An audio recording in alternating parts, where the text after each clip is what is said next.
It's after lunch, so it's not as crowded as the previous panels, but maybe more people will join us in the following minutes. But I suggest we start anyway.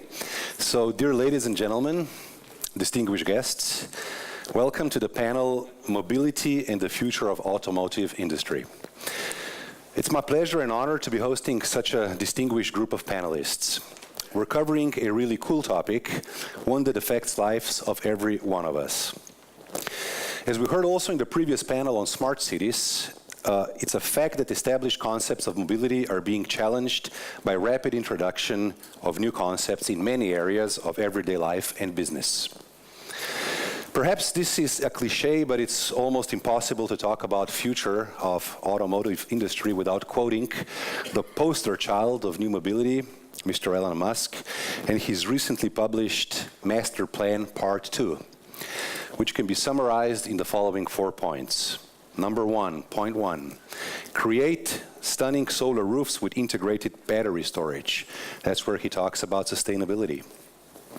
Number two, expand the electric vehicle product line to address all major segments, not only cars. Number three, develop a self-driving capability that is 10 times safer than manual through massive fleet learning. Number four, enable your car to make money when you're not using it. Sort of a car B&B, I guess, Mr. Musk is talking about here. But will that be as easy as it sounds? Is that all that there is to it? Probably not. Let's look at some numbers first.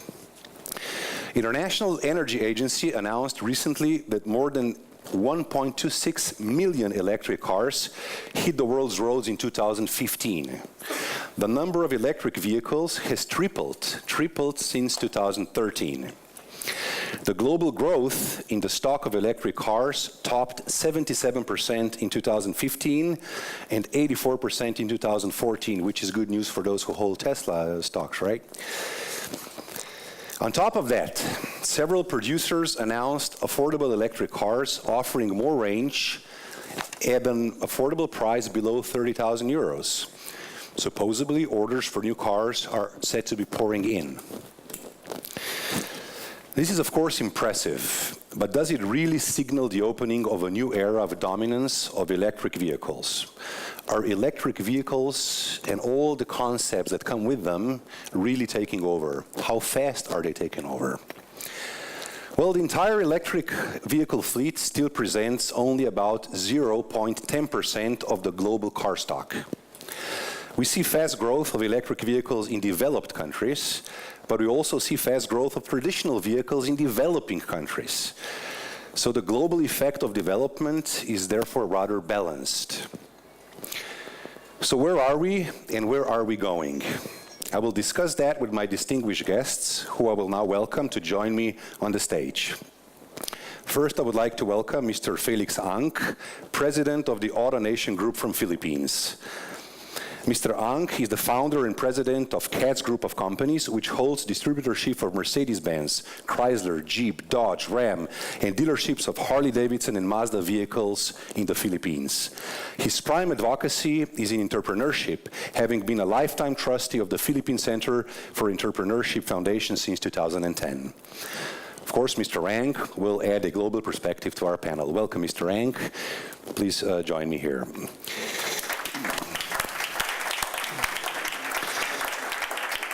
Mr. Matej Cer, entrepreneur from Slovenia. Matej Cer is a mechanical engineer and an entrepreneur who is passionate about sustainability and opportunities it offers for better living. He's fulfilling his mission through the company Avantcar, an established mobility provider focused on developing innovative electric mobility solutions like electric car sharing.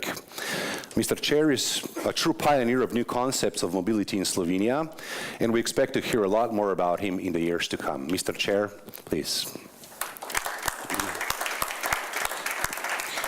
Dr. Annalisa Primi, Head of Structural Policies and Innovation Unit at OECD. Dr. Primi is head of structural policies and innovation at the OECD Development Center. Previously, she worked for the United Nations Economic Commission for Latin America and the Caribbean. She holds a PhD in economics and has a record of publications on industrial and innovation policies. OECD is a strong advocate and think tank of new concepts of mobility, and we're very honored to have Dr. Primi here with us today. Welcome. Dr. Uroš Rosa, Chief Executive Officer of a Krapovic company from Slovenia. Dr. Rosa holds a PhD in mechanical engineering. Before joining a Krapovic company, he was a researcher collaborating on R&D projects with automotive suppliers. Under his leadership, the company has evolved significantly with increasing revenues, profitability, product innovation, and people development, and became even more recognized as worldwide leader in exhaust systems. Krapovic is one of the companies which we're most proud of in Slovenia and is an ambassador of our economy worldwide. Mr. Rosa, welcome.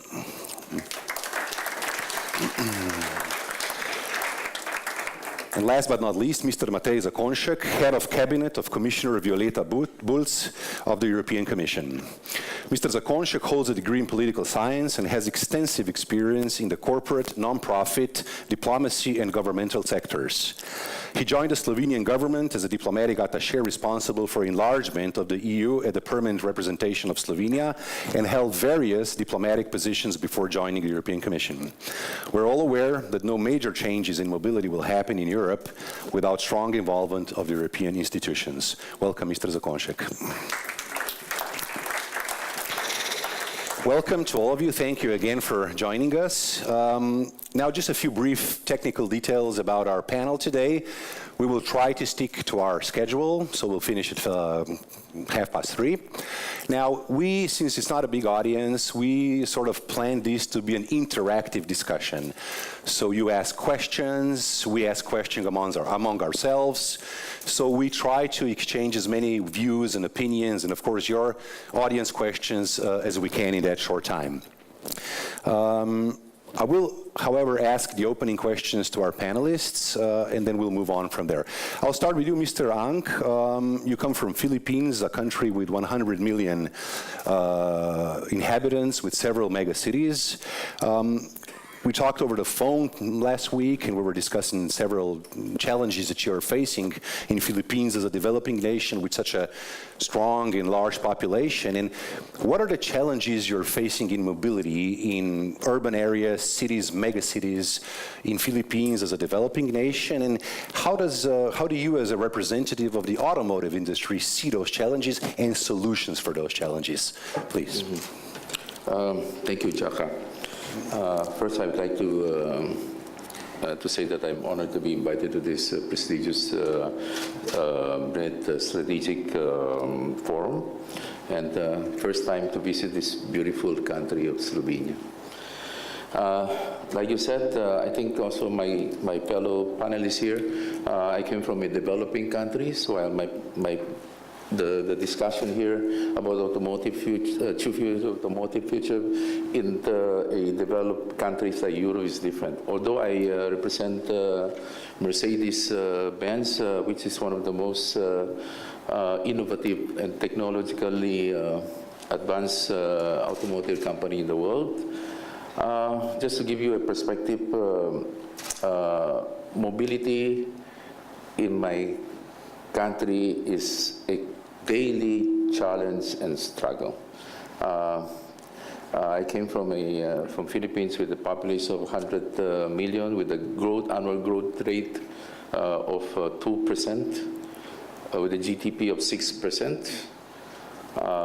And I live in the city, the capital city of Manila, which is a densely populated metropolis of 15 million people. So naturally, we have to move 10 million people in a day. So as you can see, traffic congestion it's a mess. And for me, I travel to my office every day. 8 kilometers, it has to take me 2 hours. You go by car? By car. by car.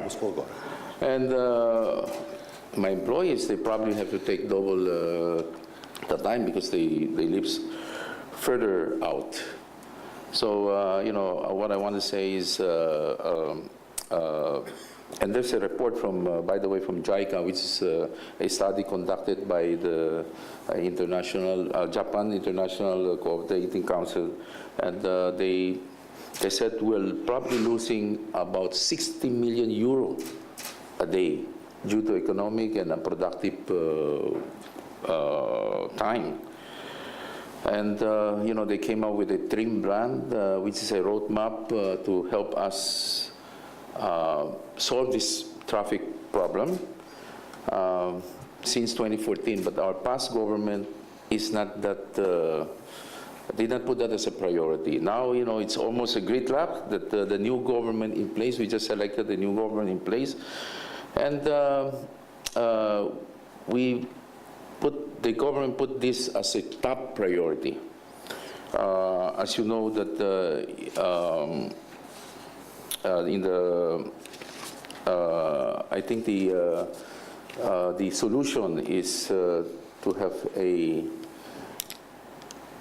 efficient mass transit system that could help us. In that regard, since I represent Mercedes-Benz, we can help them. We can help the government by assisting them in the design concept of the bus transit system, in which Mercedes have other countries like Istanbul, Bogota, and Mexico City, which became successful. Which cities are you using as a benchmark? I mean, if you... I would say Istanbul. Okay. Istanbul. So it's a similar. They have a similar situation like the Philippines 10 years ago, and now I think it's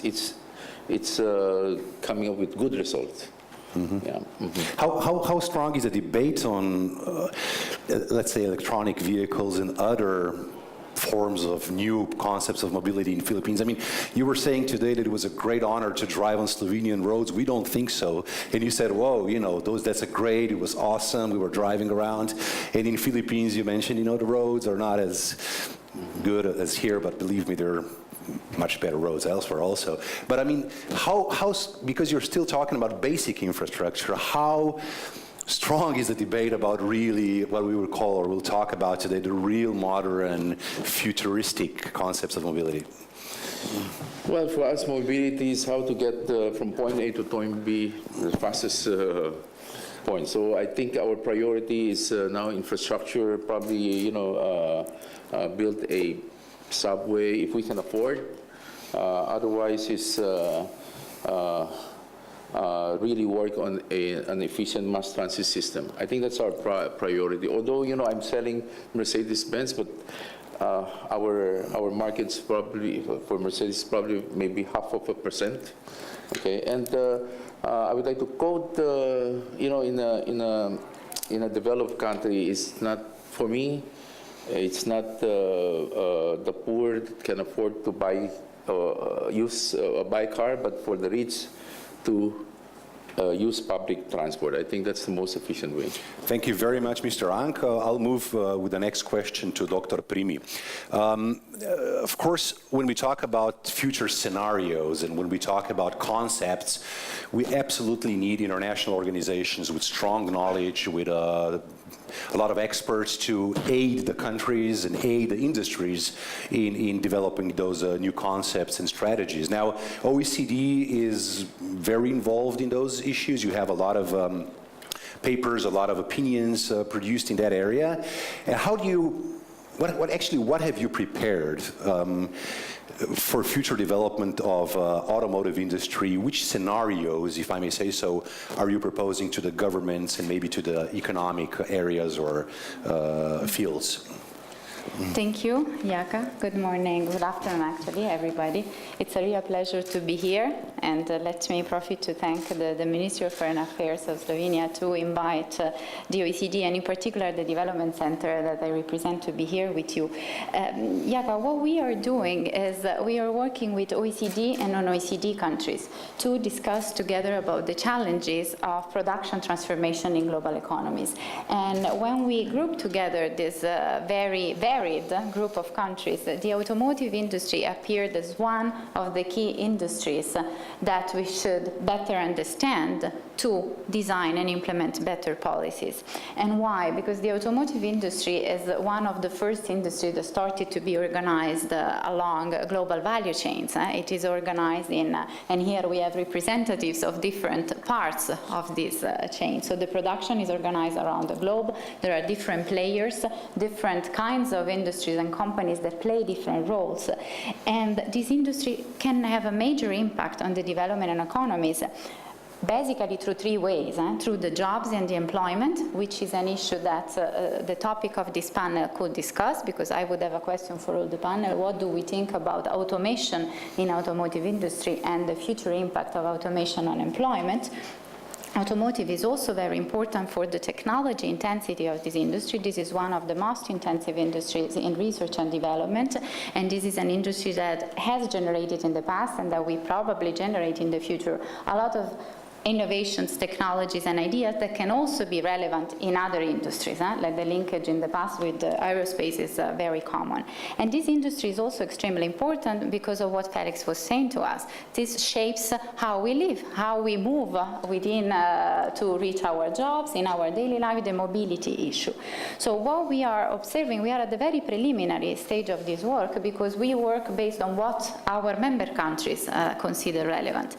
And we had a request from Mexico that you mentioned, Turkey, also that you mentioned, Japan, and hopefully we will also sum up Slovenia in this effort to set up a task force on the future of the automotive industry, because we think that the scenarios are not already ready. There are scenarios, and big companies have, of course, scenarios, part of which they disclose, part of which they don't disclose for obvious reasons, but we think it's very important to understand how the industry is today and how it is evolving to better inform policy. And if I can say, take 1 minute more, I would say I see 4 issues that we should take into account in defining these scenarios. The first is the fact that this industry is facing the fact that we are thinking of new products. So the car, as we conceive it and as we manufacture it in the past, today is already very different from what it was in the past, but the potential that this will be extremely different in the next year is very high.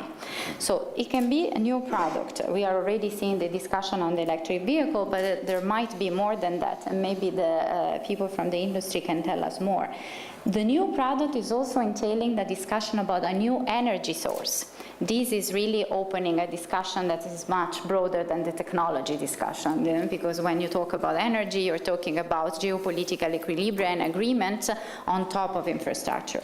Then there is an issue of the new technologies. Today we are manufacturing in automotive and in other industry in a different way. We have 3D printing, we have digitalization of manufacturing that allow the fact that even the way in which the cars or the trucks are produced is different. So there are changes happening, and that might happen in the future, in the way in which companies are structured within themselves. And we face issues with the changes on the demand side. We work especially with emerging and developing economies, so we see a growing demand, of course, from middle classes in emerging and developing economies. But we can also see that we see demands for safer cars, demands for greener cars. I come from a country where for us the cars are a status symbol.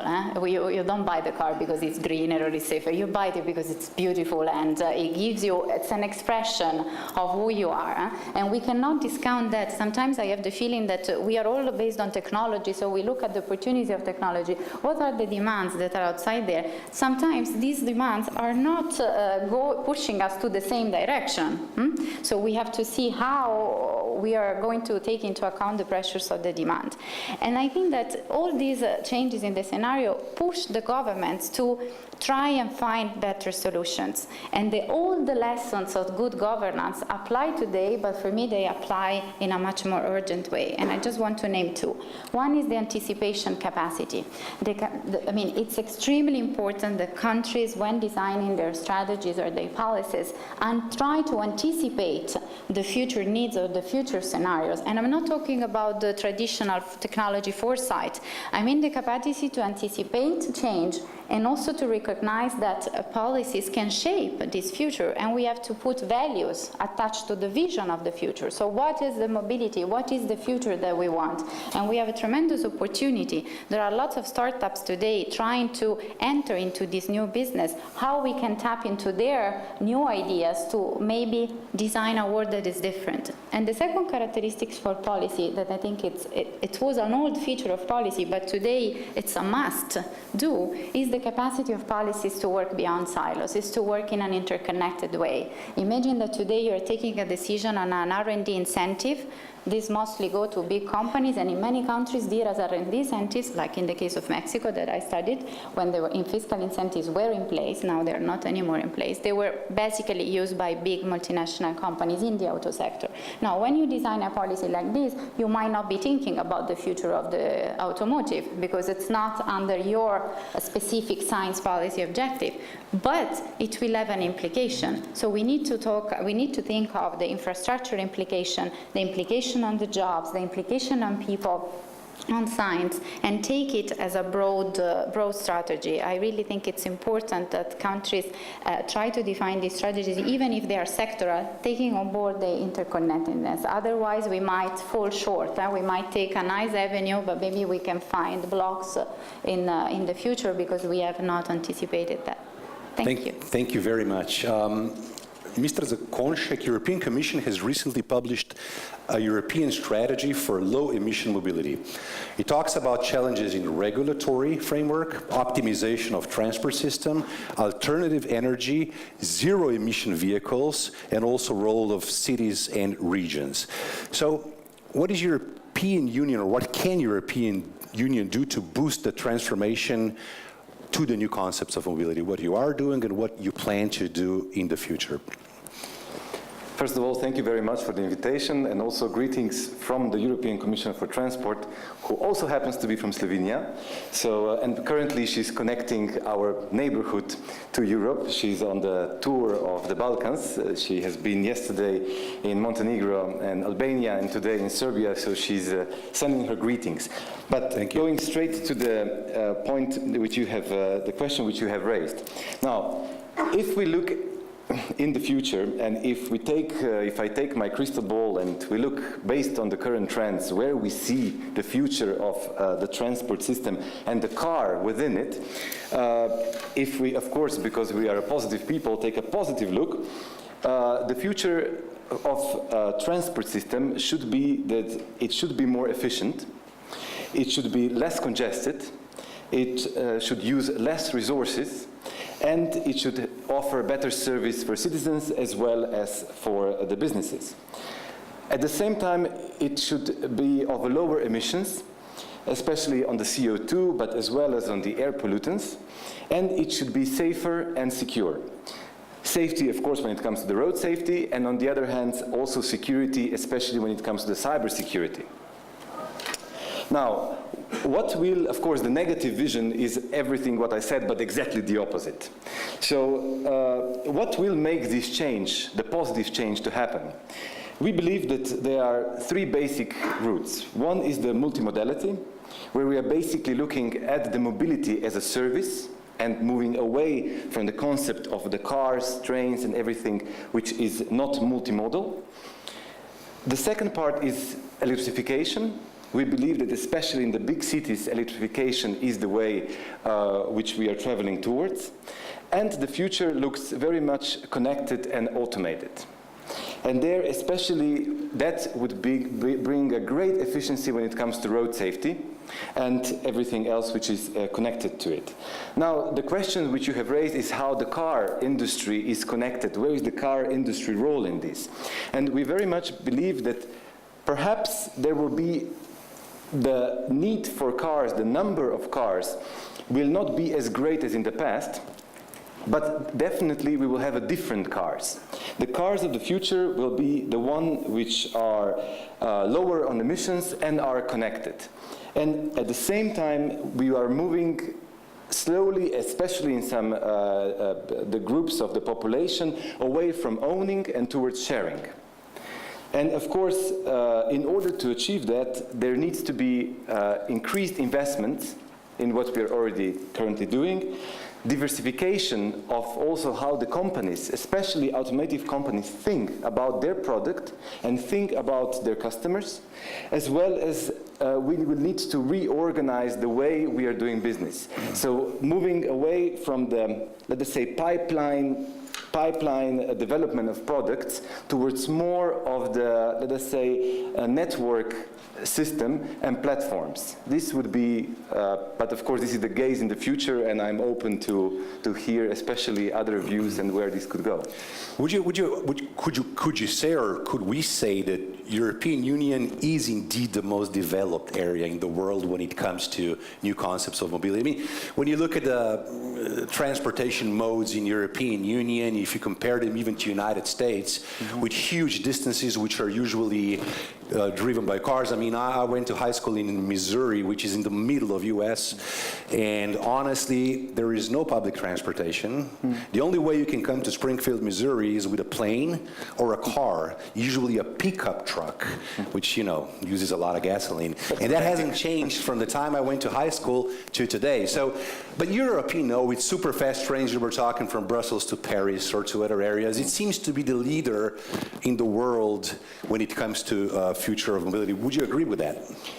I think it would be very dangerous to just blankly agree on that, because I'm sure that everybody will have 16 examples where Europe perhaps is lagging behind quite a bit. But leaving that aside, what I think that Europe does offer is diversity, which is so great that, of course, this is, of course, at the same time the biggest challenge.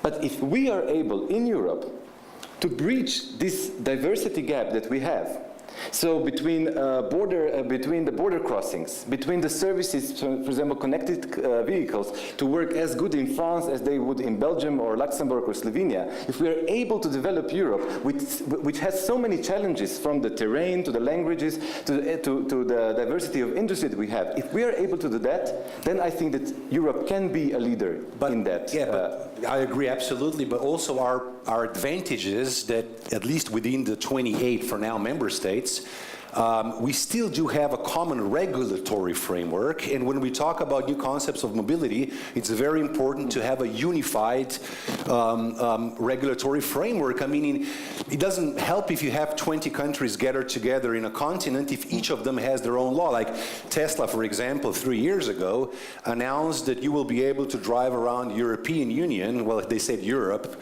but let's say European Union, with a Tesla car, having enough power stations for free for your entire trip from the most northern part to the most southern part of European Union. Of course, to do that, you also need some common policies and common legislation. That is our advantage, I would say. And would you comment on that also? No, of course that is, but I think as a regulator, and also the national regulators, the best that we can do also for the industry is to hold the space and to give the platform on which the industry, the European industry, and of course the other industry as well, can come together and together develop the standards on which you are talking about. So I think that, and this is what we are trying to do with a project such as the Gear 2030, with also what we are investing into Horizon 2020, and all the projects which we are bringing together, but it's holding the space for the industry together with the regulators and national authorities to see how the development can go further. Thank you very much. Dr. Rosa, if I may continue with you.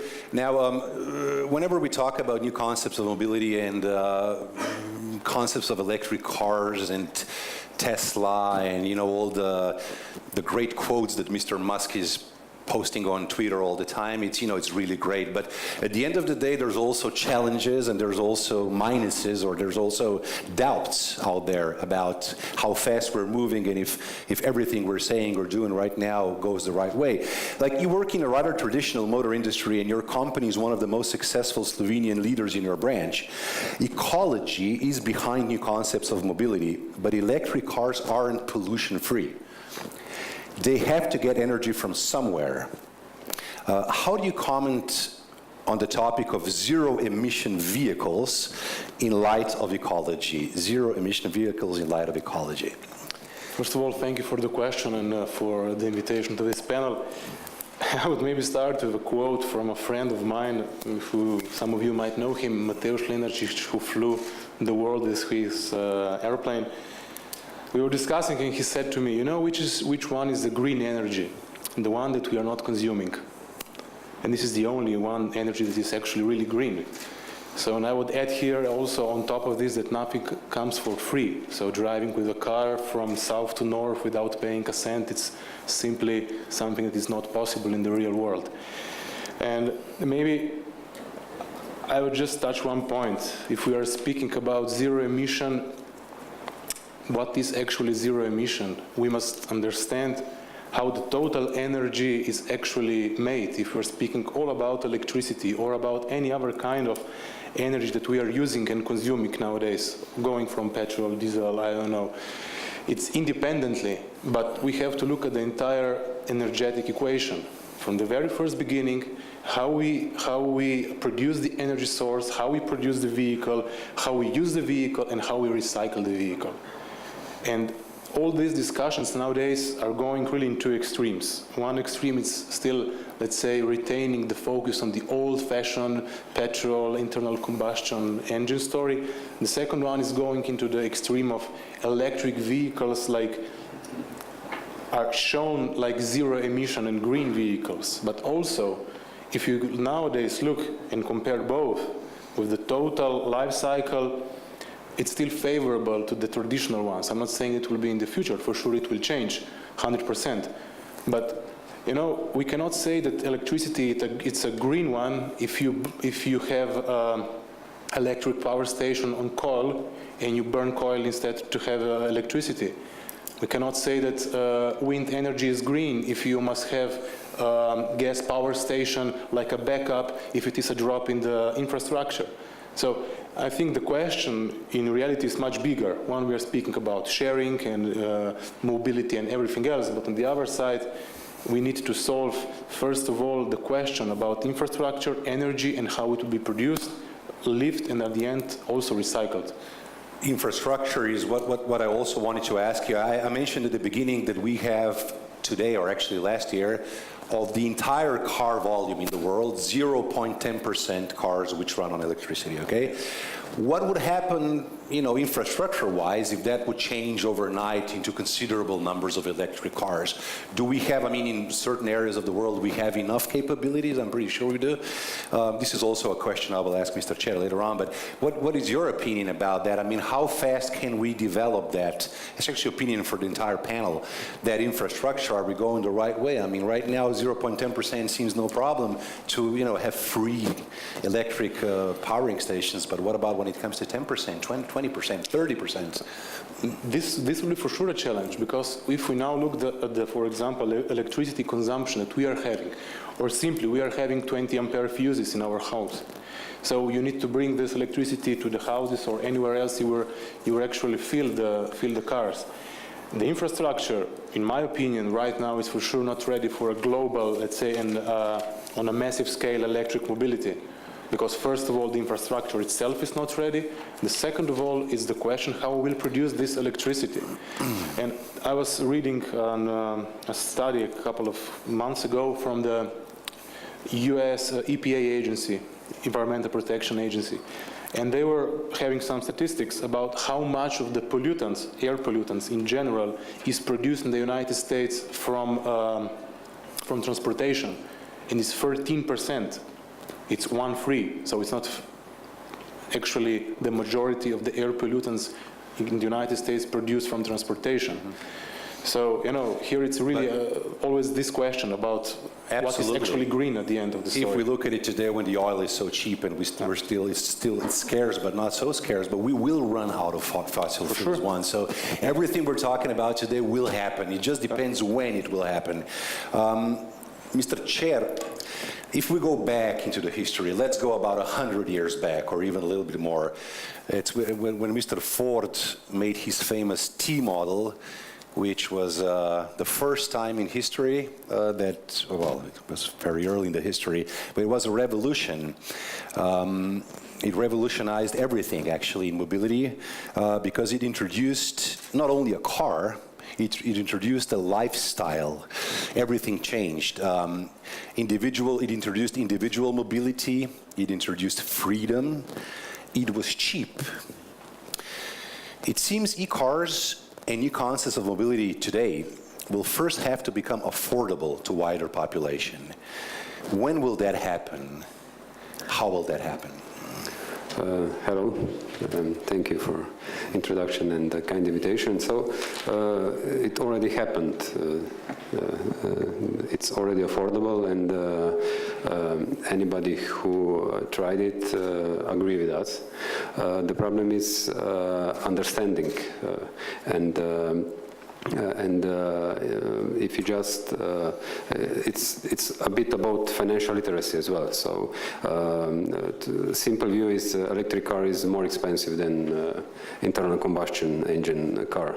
But on the other side, the costs later on and the cost of fuel are much cheaper. And if you put it together on a monthly level, we already reach the same level of costs of electric-driven car, or even it can be cheaper. So, but so it's already here. Yeah? All right. And you mentioned Ford as a revolution. Yeah, it was a revolution. In automotive industry, or actually it started there. But nowadays we are talking about industrial revolution. And industrial revolution always happens when global infrastructure is changing, or big infrastructure is changing. And this infrastructure today is digitalization, what we already heard today many times. And this is what will change totally how we use transport, how we order transport, how we pay it, how much does it cost us, how we share it. And because of this new infrastructure, automotive industry and all the other industries will be challenged, probably very, very disrupted. And our challenge for us is how to keep humanity in balance. Thank you. Thank you. There is no question. Where do we go? Thank you very much. We had a great discussion yesterday about digital transformation. There was also a panel about digital transformation today. Of course, everything we're talking about today, the mobility in the future, not only of automotive mobile industry, but of moving around in general, is connected with the digital transformation, digital revolution.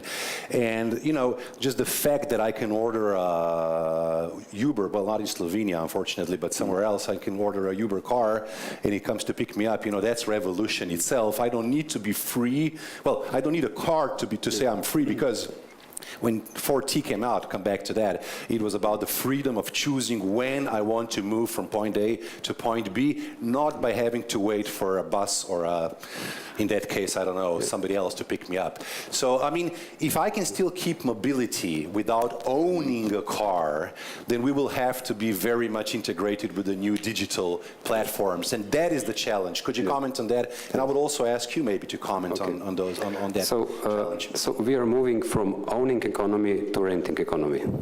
And that makes sense. Cars are utilized less than 10%. It made sense in history because for social stability, you need growth of GDP, you need new jobs, and we all were oversupplied with the cars. All of us had, all family had at least 2 cars in Slovenia in history. But those cars are more than 90% of time parked. It's the same as we all would have 10 apartments and would sleep in each apartment one night. That's what's happening in municipalities, building new parking spaces, bigger roads, etc., etc. So investing a lot, and we created new jobs. But it stopped. We cannot borrow more money to overbuy our assets, which we don't use. And digitalization is alternative. It brings us a sharing economy, collaboration, where we can share this asset. And what does it mean for automotive industry? Through the night, if we don't need any more 10 cars, just one. And we still can supply our needs for transport. That is the... I would agree with that. I'll ask you also to comment on that issue. Maybe Dr. Primi first, and then Mr. Zakonczyk, please. And Mr. Ank, of course, absolutely. If I may, just maybe something polemic on this, because I think we all agree on many things, but I'm always very puzzled when we say that we are shifting to a situation from ownership to sharing, because someone will have to own the cars, otherwise nobody will produce them. So the question is, who is going to own the cars in the future system, and how this will impact the way in which people move, but also how people get their jobs and how rents are distributed, in the sense that it seems to me that it's fairer to say that we could be shifting from personal ownership to a system or our organization ownership, and then which and who are the powers behind this ownership, because it can be, you can imagine everything. You can imagine the system where, okay, so the state will own all the cars and then we'll send it to everybody. You can imagine that big companies that are actually now investing a lot in all the startups and the new companies and ventures that are trying to investigate everything that is linked to mobility, they're receiving a lot of investments from big companies, because, of course, the auto industry is seeing that the mobility can be a new business for them, and they have still the core of the value, which is the product that moves, even if the car of the future will be different from the car of today. But on the ownership, when we say sharing economy, then we are not going to say that nobody owns, because for sharing something, someone has to own it. So there are two different models. One model is the model in which, like the Uber future vision, where they say we will have the cars driveless, so no employees, self-driver's cars, we own them, and then we provide a service that is so cheap that you, as a personal consumer, you don't need to buy it. Or you have the sharing economies views, where it says, okay, I provide you a platform, you have your own car, but you can share it, and that will automatically adjust, if you want, to the optimal level of cars. So I buy it because I want, but then I don't use it all the time, and so I share it. But I think we have to be careful by saying that there will be no ownership. Yeah, that's the car B&B model I was talking about before. Mr. Zakonczyk? Well, I really like that you have mentioned the word freedom. It's really interesting, because this word can really tell us how there was a shift, and how there is a shift in what we have done in the last 100 years to what we are doing perhaps in the next 20 years. If the T model was the symbol of freedom because you could move around, now I have lived for some time of my life in the cities which are very different when it comes to mobility. I lived in Dubai, where a car is an absolute must and a symbol of everything. Yeah? To London, where you have to be absolutely mad to have a car, because it's completely on the other scale. What about in Brussels? Now I live in Brussels, which is exactly in the middle. But what I have done, for example, I had a car in Brussels, but I sold it exactly because what you said. Because the concept of freedom for me was that my car was sitting in the garage for most of the year. I couldn't park at home because the entire city center is car free, which means it took me much longer to search for the parking place, or mechanic, or insurance. So actually the new freedom that I have, because I don't need to go to the mechanic, because I don't need to search for the parking place longer than I drive, but I can actually spend my time doing something else, and then moving into actually what we said, sharing economy. And just to try to answer part of the question, who owns it? I think that we are moving, of course not for every segment of society and so on, but we are moving into the direction where the producers of the cars will have to think of themselves as a mobility providers. So not anymore perhaps owning the fleet and selling the service of mobility to customers. And perhaps we are, let us think really long in the future, maybe you will just buy the service and you will get car for free, like you get with the mobile phones at one point. Now, don't quote me on that, but you know what I'm trying to say. If we just try to really stretch our imagination.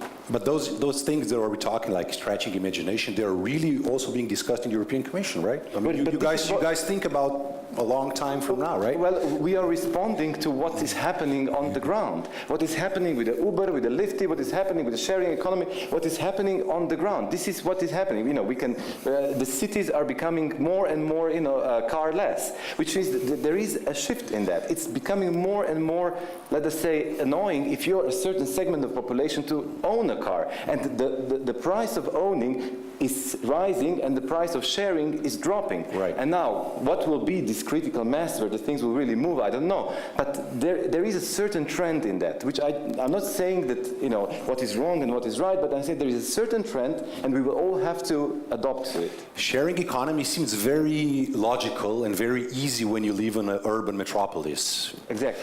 But it doesn't seem, as you mentioned Dubai, or I'll mention Missouri again, it does not seem possible at all, and it will not in the near future, So when we talk mobility, it's not only mobility in the urban areas, it's mobility of the human population, the humankind in general. So, those two clashes of, I wouldn't say rural and urban, but just the two ways of distances in life will, of course, be a big challenge. But I would really like to hear from Mr. Ang and Dr. Rosa about this concept of sharing and owning, and how will that influence the car manufacturers at the end of the day and the volume of cars. If I may start with you, Mr. Ang.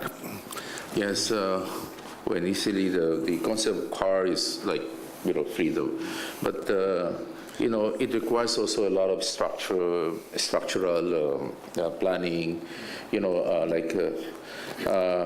can have a car, but if you don't have the road network to drive, that's no freedom, and that's no fun at all. You may just take the mass transit system or walk. That would be freedom for me rather than stuck on the traffic.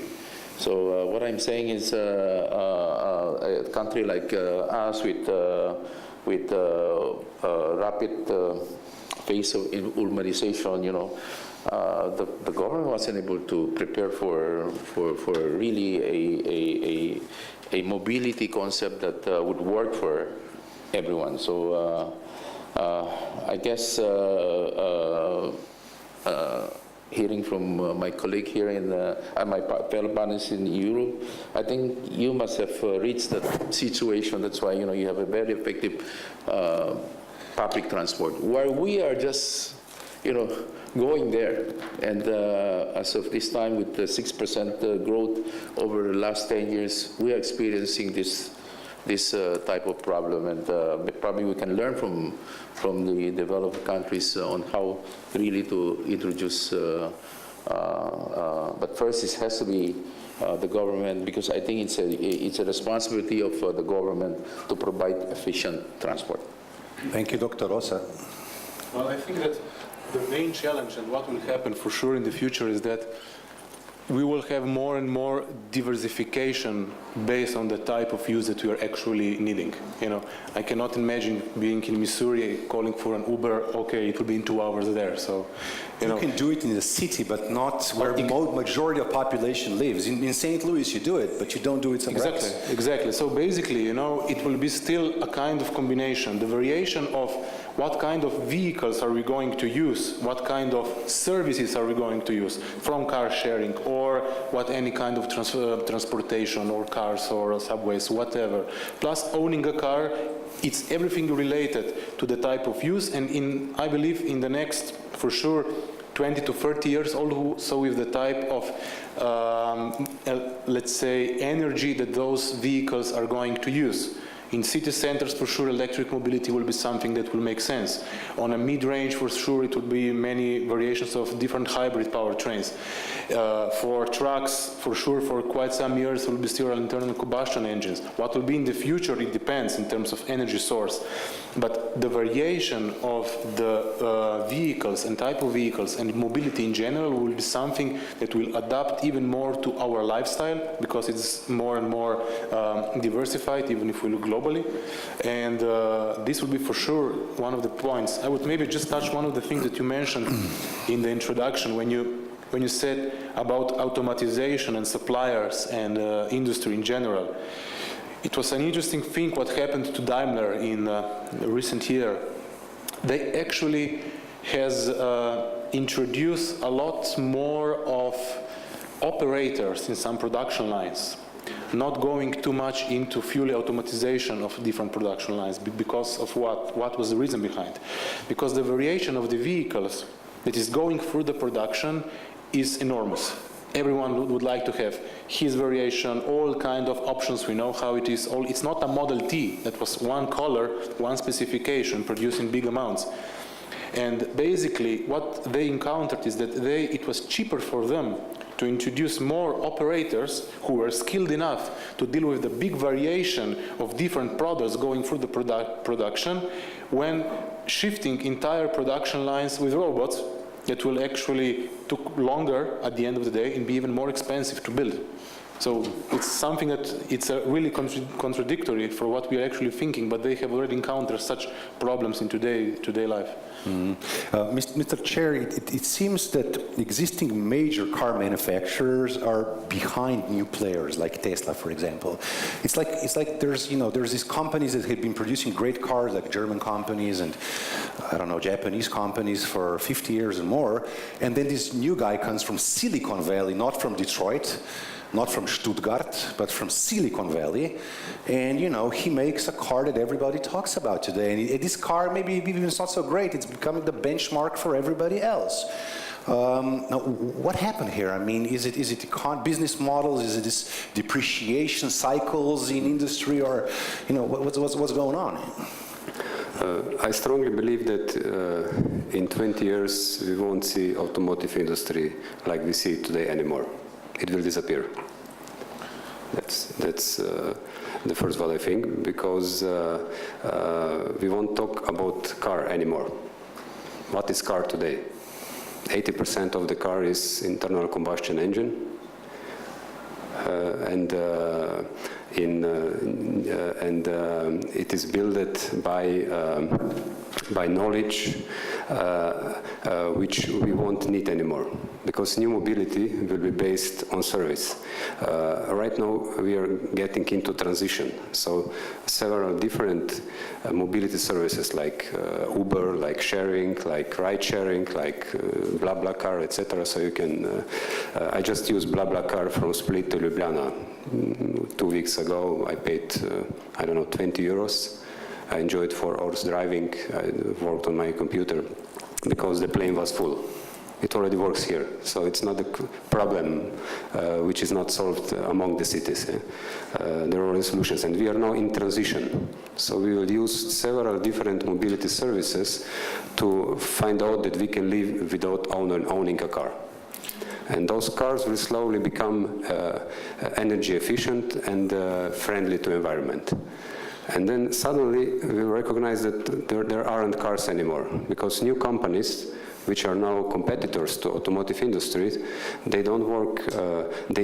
So revolution needs new competences, new skills, and new nowadays transition cars are much closer to iPhone than existing internal combustion car. They use lithium batteries. They are connected. Only what they had more is electro engine. In Slovenia, I don't know, electric Hydria, they produce it for 500, 1,000 euro. That's all. And how many employees in existing traditional automotive industry do have knowledge about this? Samsung, Apple, Tesla, they have it. So that's the big challenge. And you cannot just turn big ship in a moment, yeah. So I think I see myself in 20 years, I'll be still alive, just to book my travel. So from A to B, in 1 minute something will pick me up. I don't know what. Maybe car, maybe bubble. It don't need to be constructed safely because they won't crash anymore. It could be just a small bubble. I don't know. I just jump in and get there. They can work or sleep in the meantime. So, Thank you, Mr. Rank. Those are very visionary, very, I would say, I mean, it's like very Elon Musk, which is a compliment, thoughts.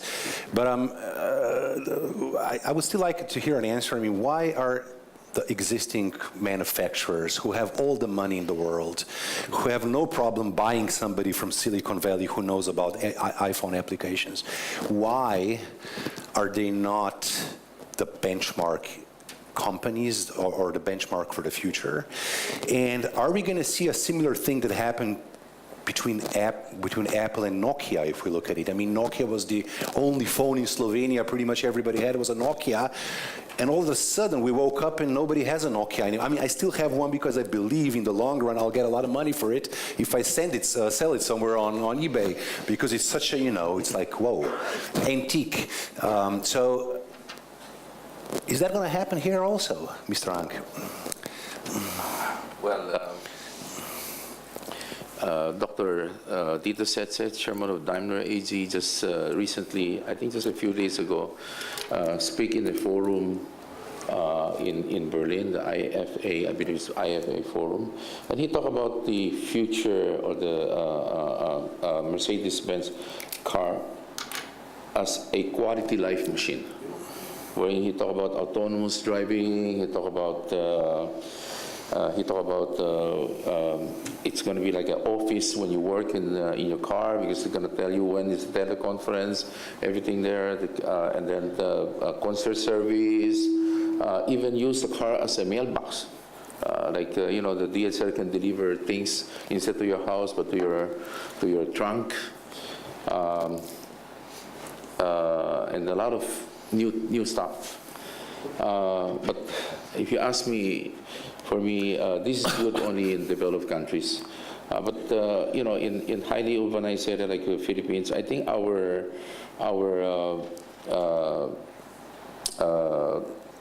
we should look forward to like city like Hong Kong and Tokyo, wherein they are also densely populated area, but the people can move so quickly, with subways, I think that is what I envision it for our country. And but they are well-off countries, and we are not yet. But we can start somewhere. Mr. Rank, will you? This is a bit provocative, but it sort of goes with what we heard from Mr. Chair. But will you still be importing Mercedes-Benz, Dodge, Nissan in 30 years in Philippines? Yes or no? Well, I think car is always a status symbol for people. Like for me, for our country, Mercedes-Benz is a status symbol. Only the rich can afford it. But I mean, with the population growth, with the economic growth, all the people suddenly can afford to buy a car. So everybody buy.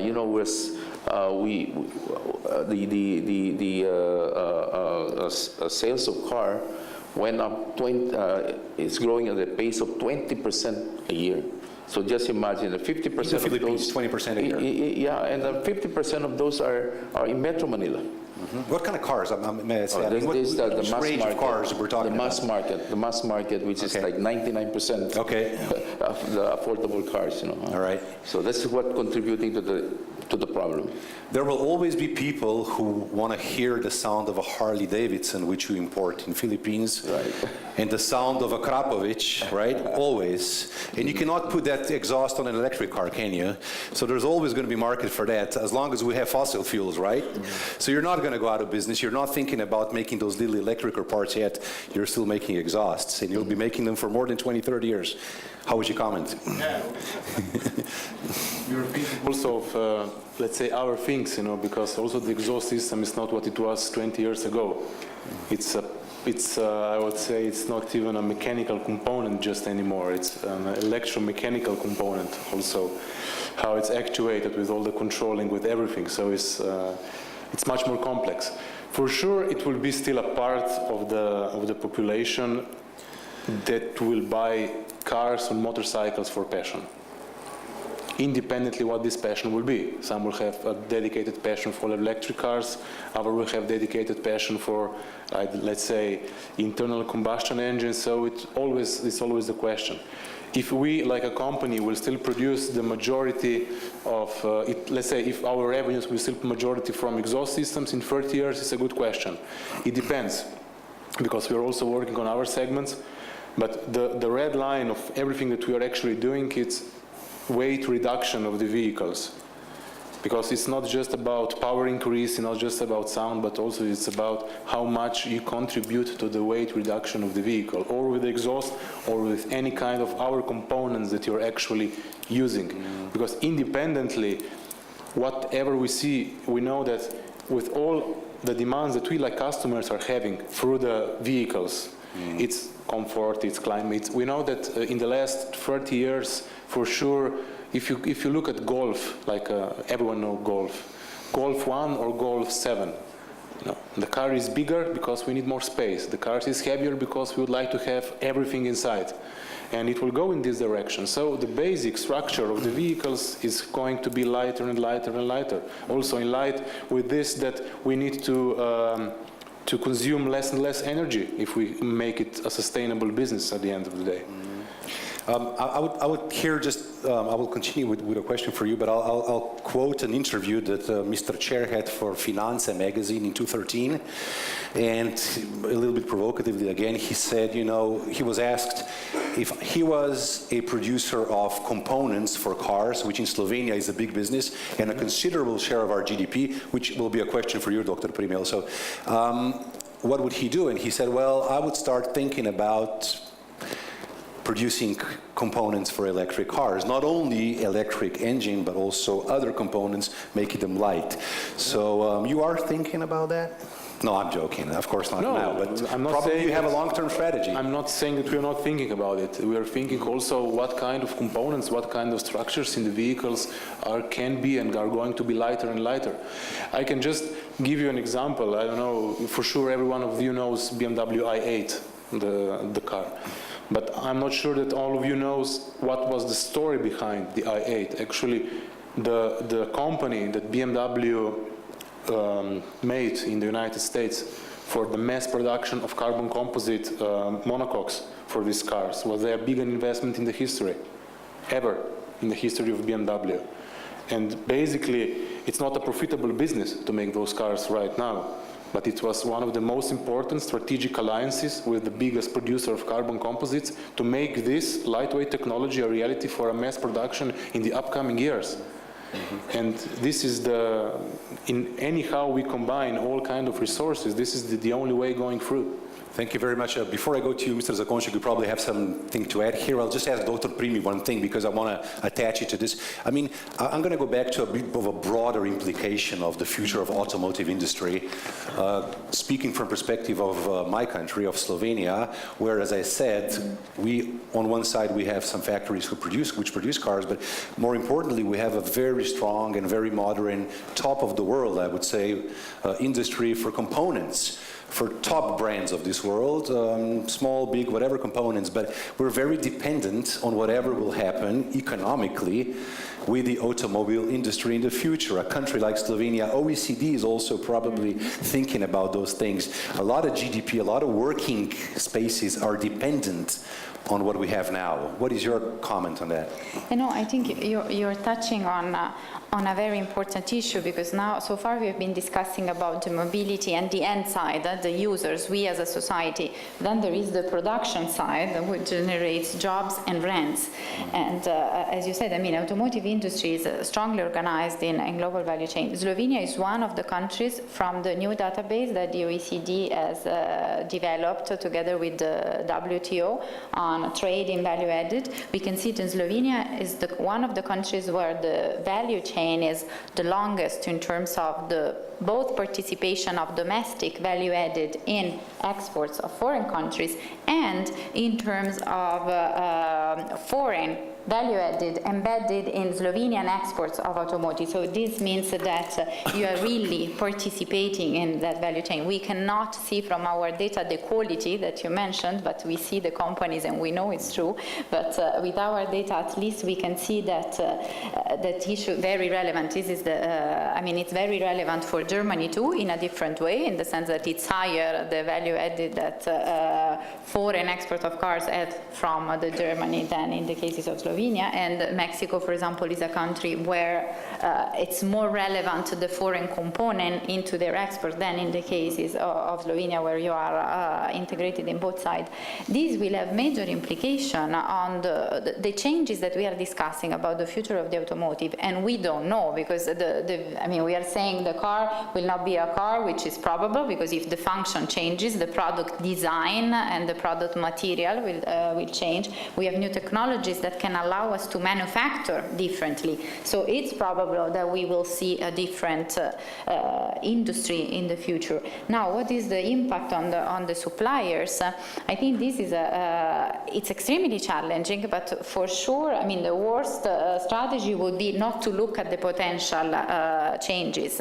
And what we are observing is that the ones that can, they are trying to innovate in the next paradigm. There is, I mean, it's very important now to try and open opportunities for learning and being attached to potential future changes. Now, as we are hearing from this panel, we don't know. We don't know what will be the dominant model. I agree with you. What probably we are going to face a lot of diversification and segmentation. On the one hand, because there are different needs. And this is the positive side. The positive side, living in an economy that is capable to recognize that we are not unique, that heterogeneity is a human feature, and so we will produce and consume respecting heterogeneity. The other side is that we will face this multiple system because we don't know, and there is no, I mean, I understand and I live in this world, so I see the electric car coming and all these things, but I also see that we are not yet into that transition, because this will engender changes in relative powers across countries, across the world. Now, we are not talking about what China is going to be doing. I mean, China is today the first producer, manufacturer of cars. They are not exporting. They account for 25% of the production of cars today. The second country is the US, with less than 13%. So there we have a giant. They're exploiting the domestic market. They are exporting, but much less than what is their potential. How this industry will evolve, what will be the technological path that they will follow, we cannot, I think, assume that the already established leaders will determine the next paradigm. This is a kind of competition. And regulation will be extremely important, because the more you shift to network production, where we have interaction with not only the physical production but the services and the electric components, then the more you need regulations and standards. And if you set a standard today, you can create a level playing field, but on the other hand, you can prevent actions that we might be developing in other areas. So it's a very difficult moment. But I would say in the case of Slovenia, it's a tremendous opportunity for being prepared for the future and for experimenting. And I would say that partnerships and engaging with different companies and different actors, including the research institutions and centers, is crucial, because we are in an era where everybody is betting on what will be the future, but there is no solution yet. Thank you very much for that. Now, before we go to questions, we'll just go right now. Mr. Zakonšek, you wanted to say a few things about what we were discussing in the past questions. Just to add on your question as regards, what is needed for the shift, for this paradigm shift to actually happen, especially in the automotive industry, I think we can look at, for example, a good example would be trains. Why I'm saying that is because by the logic of automation, trains would be much, much logical to be automated already 20 years ago. Because of course they move only front and back, hopefully, and of course in a heavy regulated environment with the tracks which are already there. Why this shift into the automated train driving didn't happen all across Europe already by now? Because of course the setting in which the train companies were, and the trains were very traditional, heavily regulated, and of course that needs time for this shift to happen. But I think that we should not repeat the same, for example, things that were happening in trains in the automotive industry. So what I think is happening, and this is already happening in all major companies, is the basic paradigm shift. So mindset, the change of the mindset, the change of organizational culture within the companies. So away from developing the products, which is in the pipeline, a closed pipeline, into actually developing products through the platforms. So much more open, much more inclusive way of developing. And just to also comment, I think that the gap between, let's say, developed countries and so-called less developed could actually be much shorter. Because we always think that developing countries have to go through all the stages that we went through when we reach what we reach today. Let us say that this is where we are. But actually they could do a jump, like they did with the cell phones. You know, in India, they did not have a fixed phones. The population did not have a fixed phones. To get a telephone line in India as an individual, it took them years and years of application, the Ministry of Telecommunication and so on. Now everybody has a cell phone without needing to go through the time when everybody had the fixed phones. So actually we could also think that in the countries they could also go from not owning a car at all to actually go straight into the sharing economy and so on. It's just a thought, but this could also happen. It doesn't need, they don't need to walk the entire route. Thank you very much for that thought. Now we have 11, 12 more minutes to go. It's really time for questions. It's really time for debate. So we'll just, please raise your hand. You'll get a, will they get a microphone? Yes, please. The gentleman here in the front and then gentleman here. Urban Vrtačnik. Hello, my name is Urban Vrtačnik. I'm lawyer in Ljubljana. So my question will be a bit legally oriented, but I'm thinking, as Dr. Primi said, that in fact the shift from ownership to the renting or to the sharing is not in fact a big shift. And I agree with her to the extent of another level of discussion. Let's say every transport is dangerous, right? So the car transportation is dangerous. It can harm people and it can harm property. And therefore, there is a mass system of liability connected to the, let's say, car transportation, which in fact attaches very firmly to the ownership. So if we change the paradigm now, going into the sharing, in fact, there will be institutionalized owners who would in fact bear the burden of, let's say, liability in terms of the outer consequences of this transportation. And the question is, will this cost be imposed to the end user, and shall this transportation be so affordable that we think today? That's a very attorney question. Great. Thank you very much, Urban. Who will dare to answer that question?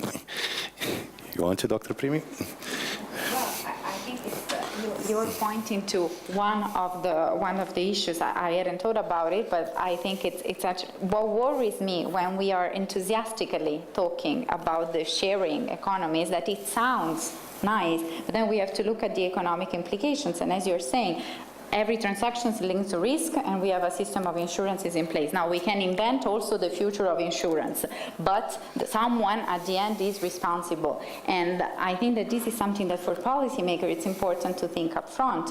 Who is going to be the owner, but also the responsible? Because as you're saying, if we want to shift to the end users, then the issue of the low price or the very convenience will disappear, because it will increase in terms of the cost.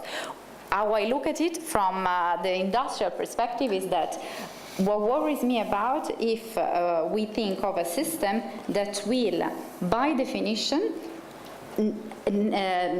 create the need for integrating everything into a unique actor. I think we have to still find a way to think of the future of these industries and the benefits for consumers while allowing competition in the market and the existence of different actors of different size. What worries me is that a system that can be very polarized, where you have the end users with all the costs, because at the end you are there and responsible for everything, and then major or even mega multinationals that will be even less in number that will control what generate the highest value. So I think this is, I don't have an answer, but I think these are the questions that we should be asking to try and see what is the system and maybe revamp in the debate the antitrust discussion, because here we are talking about the regulation and everything, but there is a major issue of the competition. Thank you very much. I'm sure attorneys will always have jobs. Don't worry about it. There's a question here. Good afternoon. Istok Seljak, CEO of Hydria, the high-tech provider of solutions for internal combustion engines on one side, but electrical hybrid powertrains on the other side. I think that we are all in the industry very well aware that electrical powertrain, very likely hydrogen-supported, will prevail in the medium, longer term, because there are certain reasons for that. It's just becoming, there are breakthrough innovations coming in addition, there's economies of scale, it's coming affordable, it's fun to drive, and many other reasons. It will come mid, long term. It will not happen overnight though. For the next 5-10 years, we will be to the large extent dependent on the internal combustion engine, and we should not just leave it alone, we should optimize further because there's huge space there. With our own innovative solutions, we are slashing down the emissions in diesel engines 30% with 2018.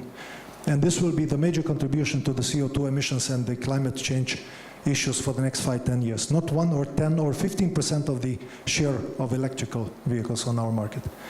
But nevertheless, we need to be balanced. We need to be smartly balanced in the approach. But nevertheless, it's coming, and we need to see it coming, because otherwise we will be wiped out in Europe. We are today the leaders. We might be followers and then disappear in the next 15-20 years if we do not see it coming. So we need to embark the new train of the technology, which is now starting nicely with 10, 20, 40 kilometers per hour. We can step in, it's time. While we are not jumping out of the old technology train, 300 kilometers per hour, you don't jump down there. So we need to optimize the whole thing. But I think the core is, it's not about technological innovation itself, it's about the business model innovation. And this I think we do not understand. It's about the changing habits, it's about the ownership change, and it's about, and this is what we don't understand at all, it's about the generation change. It will not be us that will buy these cars of the future. It will be the next generation that doesn't care about a lot of things that we are discussing about today here. And they will just go for the new solution. And it will happen in 15, 20 years down the road, and we better get ready. Thank you very much, Mr. Seljak. Any other questions, comments? Yes, please. Hello. If you can just briefly introduce yourself, thank you. Sure. I'm Tom Cunningham, with Deputy Director of the Atlantic Council's Global Energy Center. Thanks for the great presentation. My question is a brief one. Which is a more significant trend, electrification or automation? Who would you like to address that? It's an open, but I'm interested. Mr. Chair, please. The vision. It goes in hand by hand, but mobility as a service can reach much faster, bigger scale than electric cars. So first is asset optimization and utilization of using asset on the digital platforms, and the second, but it goes hand by hand. So future mobility will be based on 2 or actually 3 concepts. One is mobility as a service. So I just use transport when I need it. Second is localization of energy. So we are not dependent on global scale on energy. So in Slovenia, we don't produce oil. What happens if borders are closed, or if fuel will jump up to $4, economy will crash. Yeah? So with electric cars, we can start to use local energy. So that's the main reason. But it will take much longer than sharing economy. Yeah? So second concept is using locally produced energy, clean energy, and the third is self-driving cars. So with that step, transition will end, and then we'll just book. Thank you very much. Anybody else wants to comment on that? Please. Okay, we'll go with the gentleman in the first row, and then we'll go with you, sir.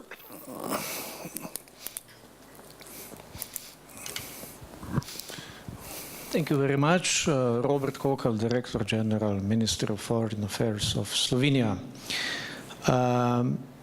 Now, the electrification in big cities has been quoted by Mr. Zakonšek as one of the factors, key factors in the transformative equation.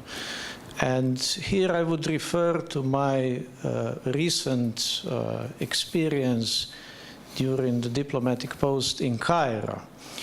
Namely, Greater Cairo is 30 million, and bulk of the personal transportation is powered by 80-octane leaded petrol, which is subsidized, and it costs like 15 or 16 cents. It was also said by this panel that it is the responsibility of the governments to provide for the mass transportation. Yes, technically yes, but in practice it cannot be only governments.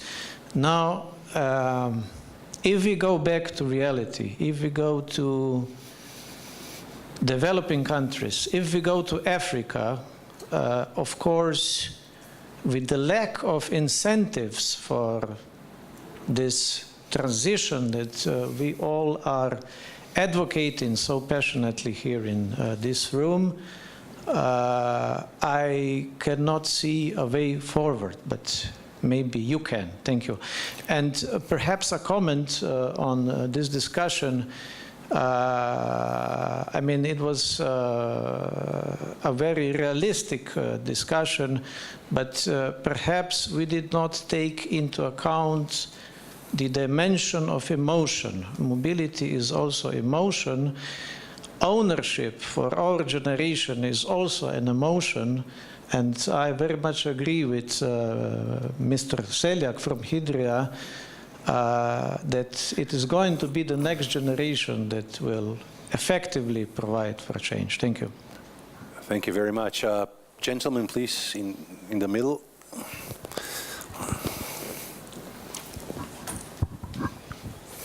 Hello, my name is Mateja Krapovic. Let me be maybe a little provocative. This morning when I went to the parking space, I didn't see many Dachas or Tatas. So if the car would only be to drive from A to B, it would mean that any car would be okay. But there were plenty of Mercedes, BMWs, Audis, and so on. So, and regarding sharing, okay, we know BlaBlaCar, we know Prevozi, and so on. You have to pay something, while our parents 20 years ago would just do hitchhiking, would be for free. So I don't know if this is really progress going on now. So maybe a question would be, is this sharing, let's say in 20 years we will actually share something, and cars, is it going in the way that actually 10 users would buy a car all together and use it together and split the cost? Or is it going in the way like it always goes, like with Airbnb and so on, when big companies would take over, and then like in a company, when you buy a software, you never own it, you pay every year for it, for this license, and you pay much more. So where are we heading now? Thank you very much. Who wants to answer that? Dr. Primi, I'll let you in a very short answer, and then I would also like to hear Mr. Cher. Okay, I'll take Robert's question about what we can say for Africa, for example, what we can say for other areas. I think partly, Mate, you mentioned there is a possibility of leapfrog. Leapfrog on the user side. Now, for development, we are also concerned about countries building entrepreneurial capability, so entrepreneurs and service providers. So on that side, I would say they need much help to be linked to the existing platform, because they need access to knowledge, they need access to technology. Now, for the urbanization issue in Africa, for sure, sure there we have an enormous task to share with the African economy, in the sense that I will go back to the old territorial planning lessons. We need to do urban planning well, and we can learn a lot from the past. It's interconnected systems, and you need multidisciplinary teams. You don't need only the engineers, the companies, the governments, you need more. People that know about geography, history, sociology, and maybe we can learn from the past, because we want to have a better future. Thank you, Dr. Primi. Mr. Chair, please, in a few sentences, how would you comment? First, maybe one info. China, the biggest populated country in the world, predicted, I think, 12 to 13% of GDP in 2020 from sharing economy. Sharing economy doesn't mean that I share my asset with you. That means that I don't own asset and I share it from anybody, maybe from some big company. And the other side, technology company are overtaking margin. Uber has 20% of margin, Booking.com has 20% of margin, Facebook, Airbnb. The margin is moving from production and services toward technology companies. So that's a very important question for the future. Thank you very much. We have to wrap up our panel, so I'll ask one very last question to each panelist for just one question with one, I would say, very brief answer in 2 sentences. If you can answer, I'll start with you, Dr. Rosa. How will our roads look like in 2050? In 2 sentences. Our roads? Our roads, our vehicles, how will we be driving in 2050? In 2 sentences. You can say, you'll still have a car with internal combustion, electric car, or none of that. In 2 sentences, please. No, we will have cars. Part of the people, the new generation, for sure, will be more and more using car sharing. But in my opinion, it will be still a big percentage of people who would like to have the vehicle, whichever, like part of their life, like part of their also free time, and also part of their, let's say, passion. And still motorsport and racing will be something that will still be part of our lives, and everything that will be connected to Thank you very much, Mr. Zakonchek. In one sentence, I think that the car of the future, the average car, of course, I think will be lower on emission. It will be connected, to a large degree automated, and shared. Thank you very much, Dr. Primi. I would say that the cars in the future, we will see a lot of variety. We will not see one unique or the average car. I think we have to be prepared to see a lot of different products with different source of engines, different designs, maybe in small experimentation bubbles, but not one dominant in the next years. Thank you very much. Mr. Ank. Well, I think the future car should be an entitlement. 2050. Yeah. What did you say? I'm sorry, I interrupted you. Yeah, I think in the future, we're talking about, I think cars should be an entitlement. Okay. You have to pay for you to be able to use the roads. Otherwise, you take a underground subway. Well, probably yes. All right, or a bus. Or sharing. Okay, or sharing. Okay, and I'll finish with you, Mr. Chair. It's 35 years from now. 35 years That's ago. why I said 2050. Yeah, we still had President Tito, and we were living in Yugoslavia. So imagine, and the things are changing 10 times faster now than last 35 years. And today we're talking about virtual reality. So demand from A to B will probably in 80% disappear. And as I mentioned, in 20 years, I don't see automotive industry anymore. Thank you very much. That's the thought we'll conclude with. Not that we all agree with it, but it's the thought we'll conclude with. Thank you very much for coming. Thank you to our panel for this great discussion. I think they deserve an applause. Thank you very much. And have a safe trip back home, everybody.